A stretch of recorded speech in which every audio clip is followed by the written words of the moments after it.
Good news good news good news ಏನಪ್ಪ good news ಅಂದ್ರ ವಿಮಾನ ಪ್ರಯಾಣಿಕರಿಗೆ ಒಂದೊಳ್ಳೆ ಸುದ್ದಿ ಇದೆ. ಕೇಳಿ ಖುಷಿ ಪಡಿ. ಸಮ್ಟೈಮ್ಸ್ ಫ್ಲೈಟ್ ಟಿಕೆಟ್ ಬುಕ್ ಆಗಿರುತ್ತೆ, ಆದ್ರೆ ಏನೋ ಅರ್ಜೆಂಟ್ ಕೆಲಸ ಬಂದು ಹೋಗೋಕ್ಕಾಗಿರಲ್ಲ. ಅಂಥ ಟೈಮಲ್ಲಿ ಟಿಕೆಟ್ ಕ್ಯಾನ್ಸಲ್ ಮಾಡಿದ್ರೆ ಪೂರ್ತಿ ಹಣ ನಮ್ಮ ಕೈಗೆ ಸೇರಲ್ಲ. ಆ ಫೀಸು ಈ ಫೀಸು ಅಂತ ಕಟ್ ಮಾಡಿ ಕೊನೆಗೆ ಚಿಲ್ಲರೆ ಕಾಸು ನಮಗೆ ಬರೋದು. ಆದ್ರೆ ಇನ್ ಮುಂದೆ don't worry, directorate general of civil aviation ವಿಮಾನ ಟಿಕೆಟ್ ರೀಫಂಡ್ ನಿಯಮಗಳಲ್ಲಿ ಮಹತ್ವದ ನಿರ್ಧಾರ ಕೈಗೊಳ್ತಿದೆ.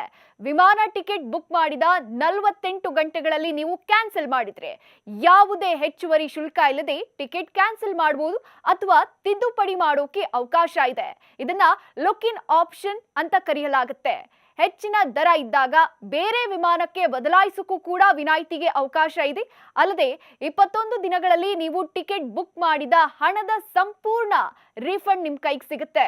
ವಿಮಾನ ಟಿಕೆಟ್ ಬುಕ್ ಮಾಡಿದ 48 ಗಂಟೆಗಳಲ್ಲಿ ನೀವು ಕ್ಯಾನ್ಸಲ್ ಮಾಡಿದ್ರೆ ಯಾವುದೇ ಹೆಚ್ಚುವರಿ ಶುಲ್ಕ ಇಲ್ಲದೆ ಟಿಕೆಟ್ ಕ್ಯಾನ್ಸಲ್ ಮಾಡಬಹುದು ಅಥವಾ ತಿದ್ದುಪಡಿ ಮಾಡೋಕೆ ಅವಕಾಶ ಇದ್ದು ಲುಕ್ ಇನ್ ಆಪ್ಷನ್ ಜಾರಿಗೆ ತರ್ತಿದೆ.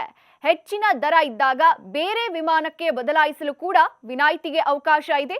ಅಲ್ಲದೆ 21 ದಿನಗಳಲ್ಲಿ ನೀವು ಟಿಕೆಟ್ ಬುಕ್ ಮಾಡಿದ ಸಂಪೂರ್ಣ ಹಣ ರೀಫಂಡ್ ಆಗುತ್ತೆ.